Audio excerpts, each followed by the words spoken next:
साथियों, आप सभी का सादर अभिवादन। जैसा कि आपको मालूम है, कल मतगणना हुई जो कानपुर के मेयर चुनाव की, उसमें हम लोग पराजित हुए। तो अपने साथियों को उनके हौसले के सलाम करना चाहते हैं। समाजवादी पार्टी से हम लोगों ने वो मुकाम हासिल किया है जो इसके पहले समाजवादी पार्टी ने कभी नहीं किया। ये सही है कि ये चुनाव जो मेयर का चुनाव है, ये हम लड़ना नहीं चाहते थे, ना ही मेरी पत्नी लड़ना चाहती थी। लेकिन हम लोग पार्टी के सिपाही हैं और पार्टी के निर्देश का पालन करना हमारा प्रथम कर्तव्य है। हमारे राष्ट्रीय अध्यक्ष का निर्देश हुआ कि आपकी पत्नी को चुनाव लड़ना है, तो हमारी पत्नी ने चुनाव लड़ा और पूरी हिम्मत के साथ लड़ा। हमने कहीं पूरे चुनाव में कोई नेगेटिविटी नहीं आने दी, हमने अपने हौसले में कोई कमी नहीं आने दी। चुनौतियों का ज्ञान हमको भी है, राजनीतिक क्षेत्र में है, हमको पता है कानपुर शहर की राजनीति में क्या चुनौतियां हैं।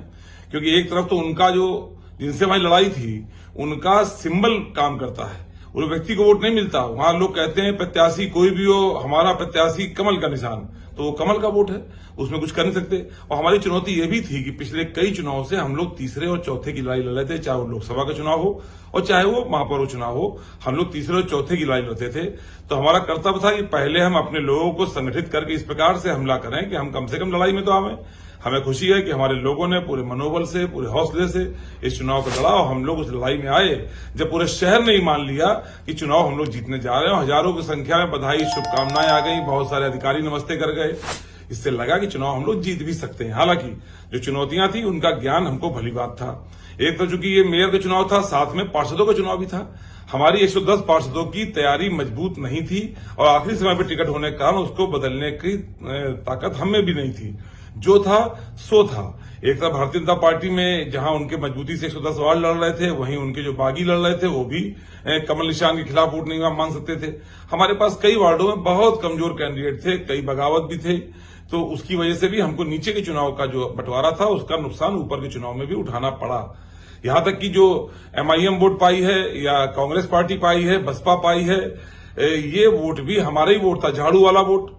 ये हमारे ही वो सारे प्रत्याशी जिनको हम लोग पार्टी से टिकट नहीं दे पाए, वही सारे लोग तो जाकर के लड़े इन पार्टियों से, तो वो वोट भी हमारे ही लोगों का वोट काटा। इसकी वजह से कई जगह पार्षद पद में भी हम लोगों के प्रत्याशी हारे हैं, चूंकि हमारे ही लोग जो MIM से लड़े या झाड़ू से लड़े या कांग्रेस से लड़े या बसपा से लड़े, इन लोगों की वजह से हमारे लोग कई जगह हारे हैं। हालांकि वो लोग एक दो सीट जीत पाए हैं, बहुत सारी सीट वो लोग भी नहीं जीत पाए। यदि आप ध्यान देंगे जो कांग्रेस पार्टी के लोगों पर, MIM के लोगों पर या झाड़ू वाले जो आम आदमी पार्टी के लोगों पर, ये सारे लोग जो जीते हैं वो कहीं ना कहीं समाजवादी पार्टी की ही उपज हैं। तो हमारा नीचे का बंटवारा ऊपर के चुनाव में भी नुकसान करता ही है। और देखो 2,62,000 वोट हम पाए हैं जो आधिकारिक मतगणना में आया है। हालांकि हम अगर कोई आरोप लगाएंगे, जो वोटिंग सिस्टम था जिसमें वोटर लिस्टें पूरी कटी हुई थी, खासतौर पर अल्पसंख्यक इलाकों की वोटर लिस्टें पूरी तरीके से 15-15 साल पुरानी वोटर लिस्टें दे दी गई, जिसमें मरे लोगों के नाम तो थे, जिंदा लोगों के नाम नहीं थे। वोटिंग मशीन में क्या खेल हुआ पता नहीं। हमारे पास वोटिंग कितनी हुई इसकी लिस्ट हमको आखिरी समय तक नहीं मिली प्रशासन से, जाने क्या खेल होना था।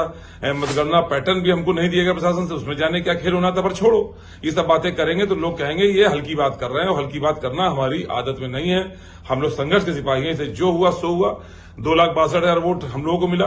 पिछला रिकॉर्ड हमारा 1,23,000 वोट का था और 25,000 वोट तो डुप्लीकेट वंदना वाजपेयी को मिला है, जिसको छल कपट से भारतीय जनता पार्टी ने खड़ा किया था। 25,000 वोट वो पाई है। तो आप मानो कि कम से हमारा डर था, अगर वो वोट जोड़ दोगे 2,87,000 होता है। फिर जो कांग्रेस पार्टी पाई 90,000।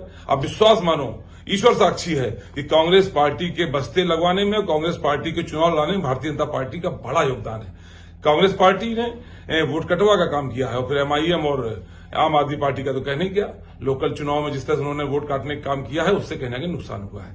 फिर भी 2,62,000 लोगों ने सीधा वोट किया है, 25,000 लोगों ने हमको गलती से वोट हमारे नाम पर किया है। अगर 2,87,000 लोगों ने कानपुर शहर के अंदर हमको वोट किया है, तो आप विश्वास मानो जो ठप्पा है हम पर कि हम लोग समाजवादी पार्टी के हैं, हमको केवल अल्पसंख्यक समुदाय के लोग वोट करते हैं, ऐसा नहीं है। हमको बड़ी संख्या में हमारे लोगों ने, सभी जातियों ने बड़ी संख्या में वोट किया है। और ये चुनौती मेरे ऊपर इसलिए है चूंकि विपक्ष का सारा दारोमदार मेरे ऊपर रहा है पिछले 6 साल में, और आगे भी आने वाले सालों के लिए ये दारोमदार हमारे ही ऊपर है। इसलिए कोई कुछ सोचे, कोई कुछ कहे, लेकिन विपक्ष की जिम्मेदारी यदि मेरे ऊपर है और कानपुर के लाखों लोग यदि मेरे ऊपर और मेरे परिवार के ऊपर भरोसा करते हैं, तो मैं अपनी जिम्मेदारी से मुंह मोड़ूंगा नहीं। अपने सभी साथियों को सलाम करते हुए मैं ये अपील करना चाहूंगा कि पूरी हिम्मत के साथ, हौसले के साथ डटे रहिए। जो मेरे पार्षद साथी जीत करके आए हैं वो अपने क्षेत्र में विकास की नई इबारत लिखें, इसमें जो हमारा सहयोग है हम करेंगे।